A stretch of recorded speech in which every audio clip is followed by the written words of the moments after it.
Hey mates, it's me Rizz, and welcome to Rising Storm 2 Vietnam. You've probably read the title. I'm just going to be comparing the Australian weapons that are provided in this game in comparison to the Australian weapons that I made on this channel. And there's two reasons for it. One, I think it's just a little fun idea just to put on the channel, and two, it's just to test my OBS recording and trying to get back into the recording. Well, just practice. Plus, I already made this. I finished the script on Operation Buffalo, and trying to record is kind of difficult now, if that makes sense.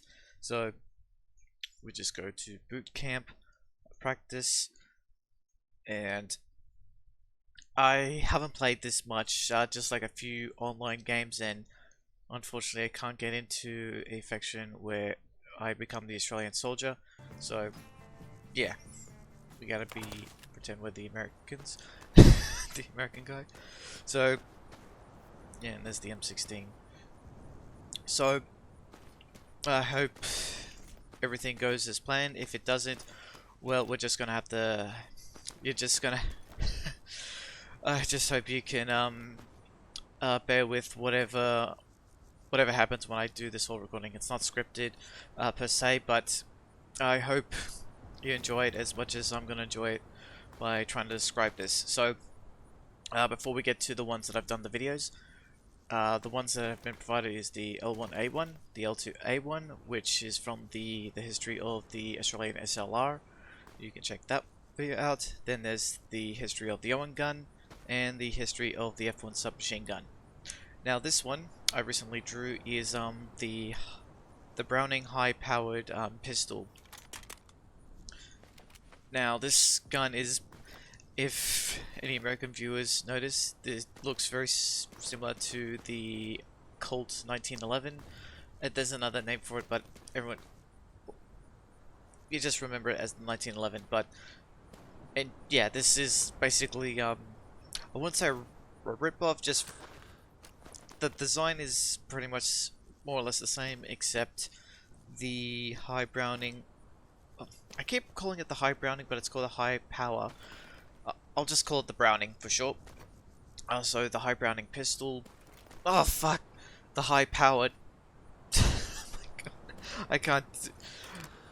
So this pistol, it was developed by the Belgians, and the main difference between, aside from whether it's besides the parts per se, it's mostly due to the what ammo that gets fed.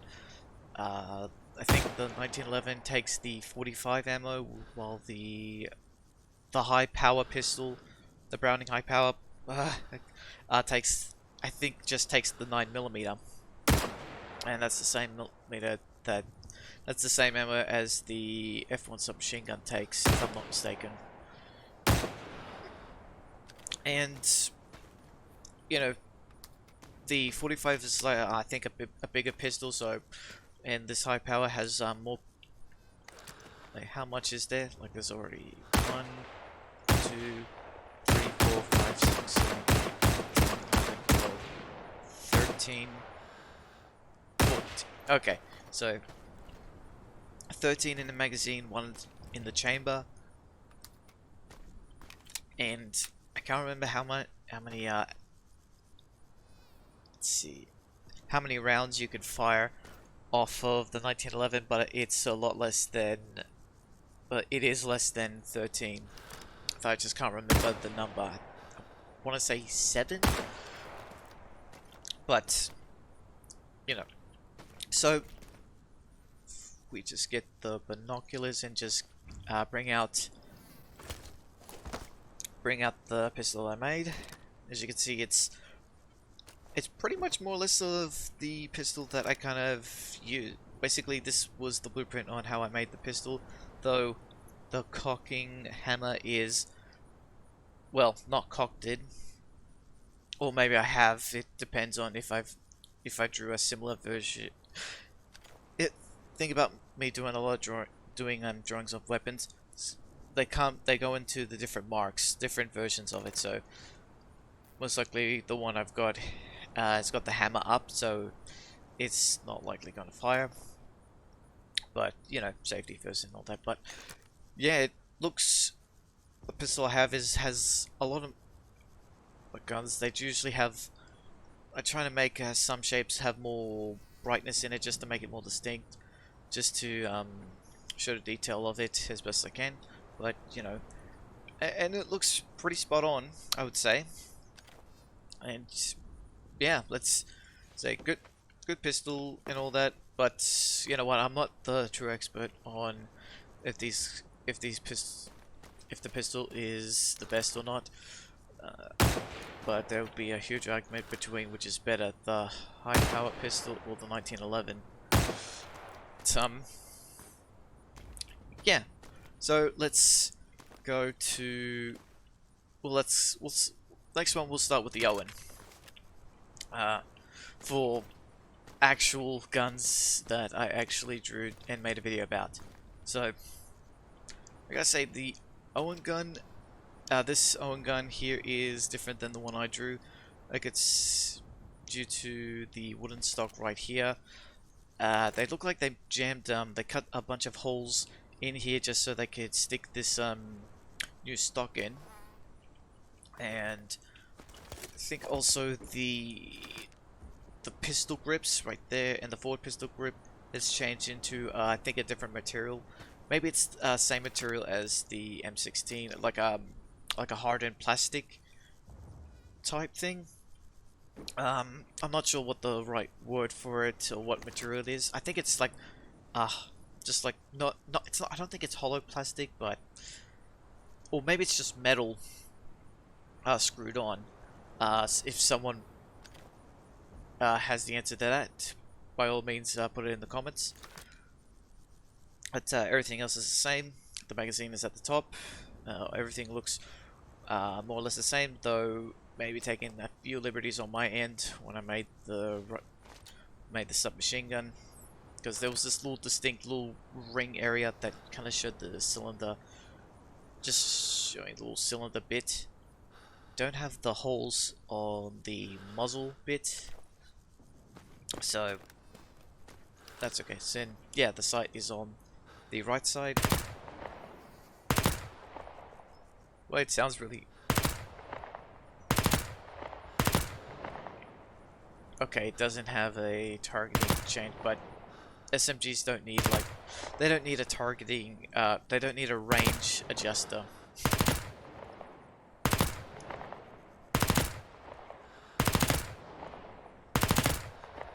Alright. Take it out.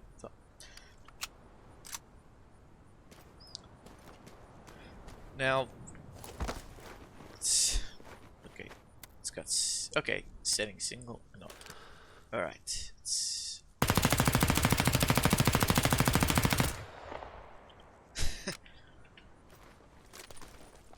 I would say, you know, by all means, the SMG is pretty accurate. And it's got a unique sound to it. I think it's just similar to what the Sten gun sounds, but like, still again not the expert, but it does sound really good to fire.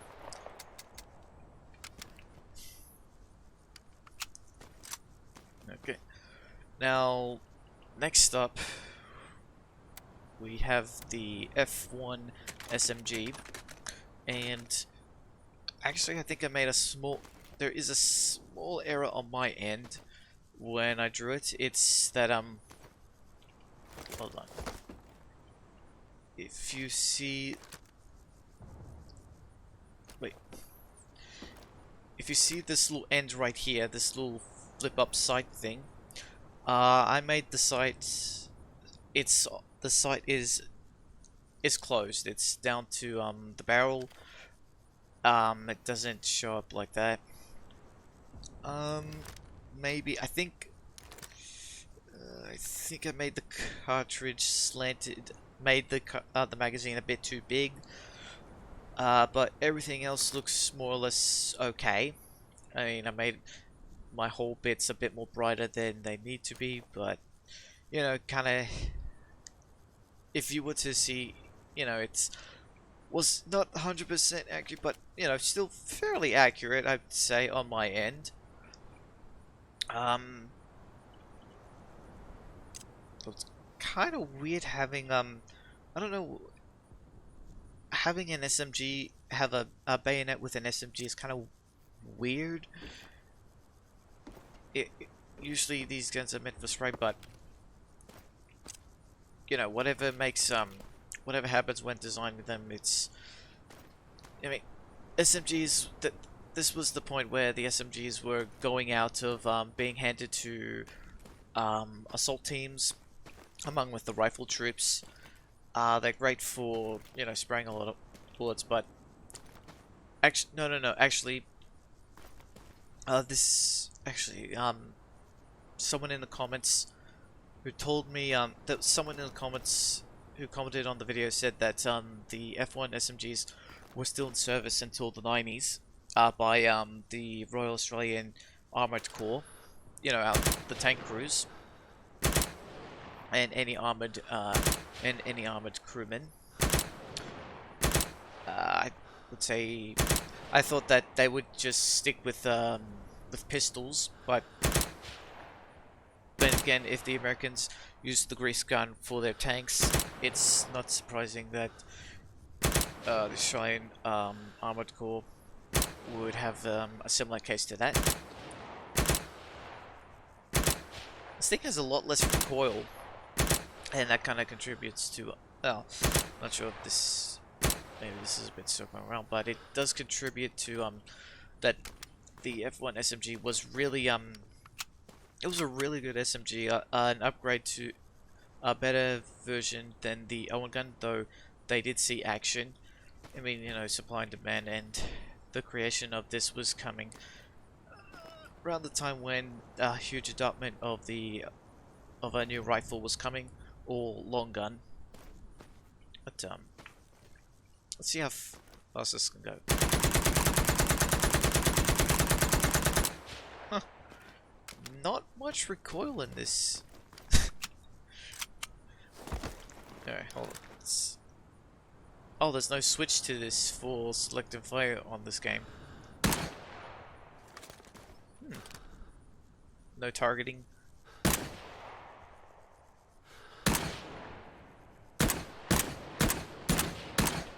Yeah. It's got a nice sound to it.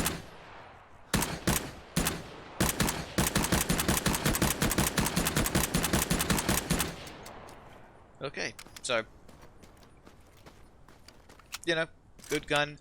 Honestly, I would have liked to have seen, and this is why I kind of wish that I would like a full-on solid campaign for the Australian Armed Forces, and you know, all the Australian Armoured Corps as well.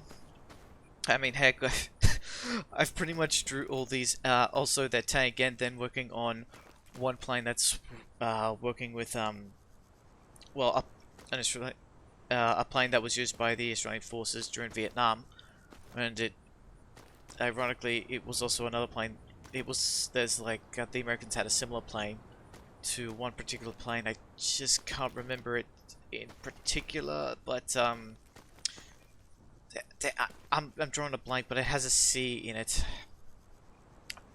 Anyway, so next we've got the L1A1 and the self-loading rifle for the Australian. I call it self-loading rifle because it just sounded a little. It's easier to say than the L1A1. So we'll say Australian SLR, well, SLR, whatever. Anyway, this was a rifle that was made in Belgium. Or like they had an FAL, I think it was called. Or was it FNG? I can't. It was an acronym for a company, or no, I think it was a company. But anyway, this this rifle and all its variants were used by the British and all the and pretty much more or less all of Britain's colonies. However, I did make a small mistake. I think now someone in the comments said that there was a mistake that the Canadians made their own. Were the first ones to adopt the well, their own version of this rifle called the C1, and you know and if that's true, that's on me. That's my bad. But given what research I was looking through it was more or less just focusing on what was Australia's adoption to it. So, yes, despite how far I've come through, I mean, that video was when I had 100 subs, and even still today, there's a lot of stuff that I wish I could mention, or stuff. I need like and if I had time and more money, or heck, if this channel made money, would like to get someone else to just proofread my scripts, or proofread the research I've done.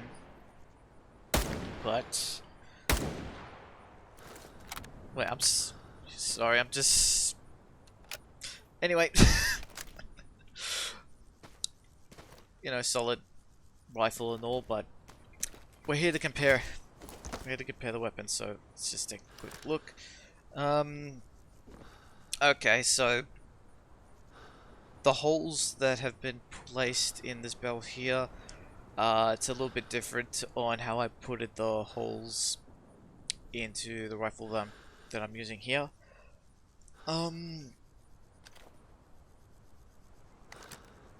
But with my research with it, there was a lot of soldiers used to change up this rifle. Some put a forward pistol grip, trying to kind of give the Owen look to it, and for more accuracy, I believe. Then they had like all these other little bits and things they did. Essentially, what the Americans did with their helmets and uniforms, more or less, kind of same thing, but with their weapons. I mean, as long as the weapon was able to fire, they could have done whatever they wanted with the rifle, as long as it didn't hinder them from finding the enemy, I guess. I mean, that's the thing with any weapons, even guns. You know, and they always scratch the little ends at the back to show their kill counts, or how many of their friends were gone. But with that, we'll do this last one.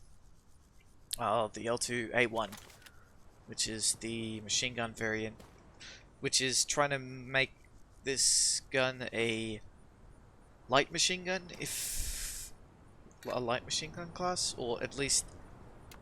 See, this is the weird thing. A lot of the L1A1s sometimes had a switch for auto fire. Some switched them. Some made these ones and switched it to get rid of the bipod. Some just stuck with having single action. Some got rid of the bipod and made a forward pistol grip. See, that was the consistency I was looking at with the rifle. There was a lot of modifications happening on the field. It's like that.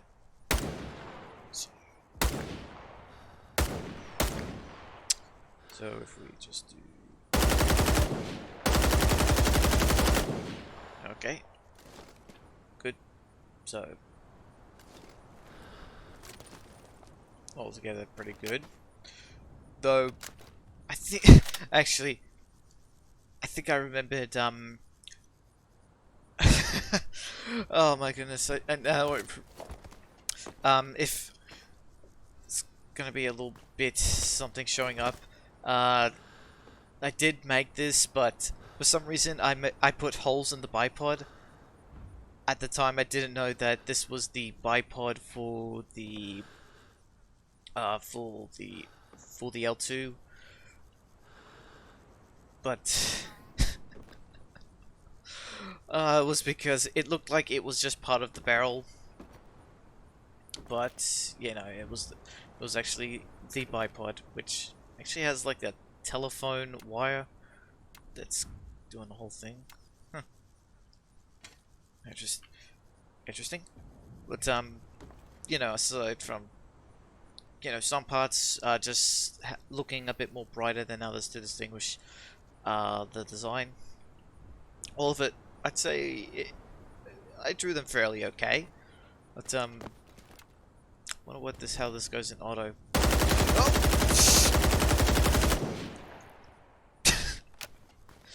Well, let's see. Can I? Oh wow, this has a lot of recoil.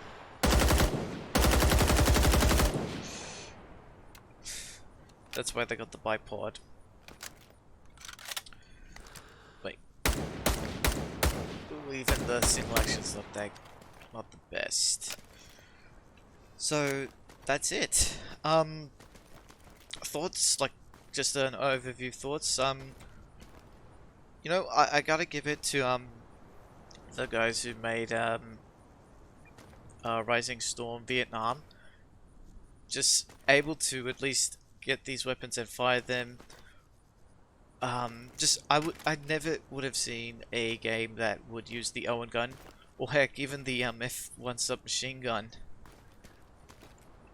I'm just, but I still wish they could have like something like the arcade shooter types like Medal of Honor or Call of Duty back in the day, having these type of weapons.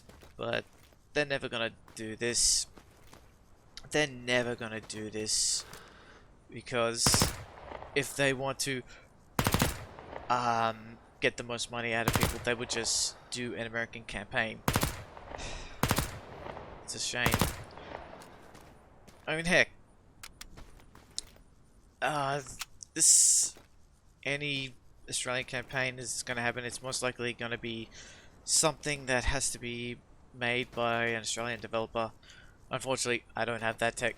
I don't have that skill to develop something, develop a game like that. But, or at best, I just give my thoughts on it and just at least test the game. But you know,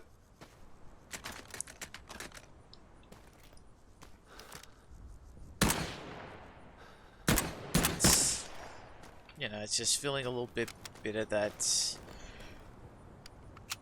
I mean, heck, when we're talking about, it's not just the Australians that don't get a campaign.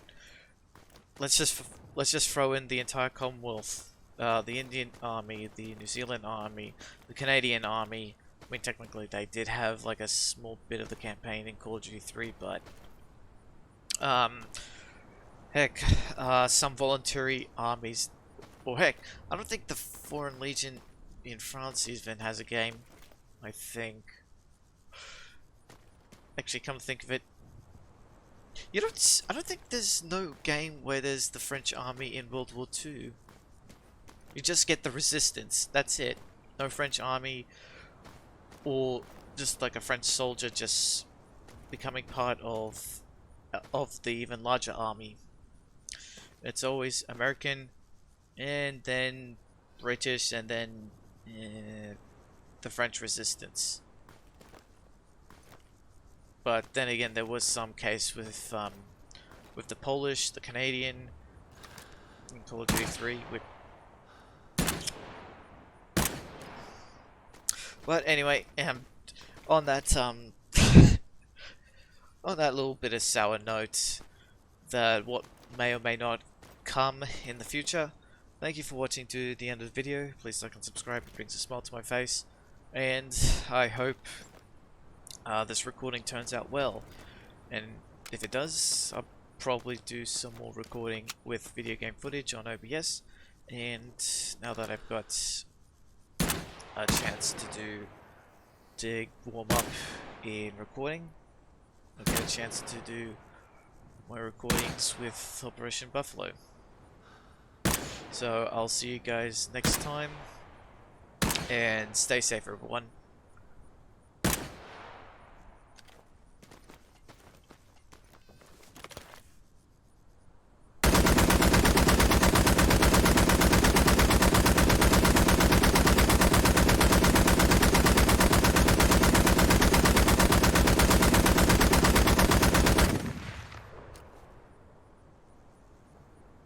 Well, that was fun.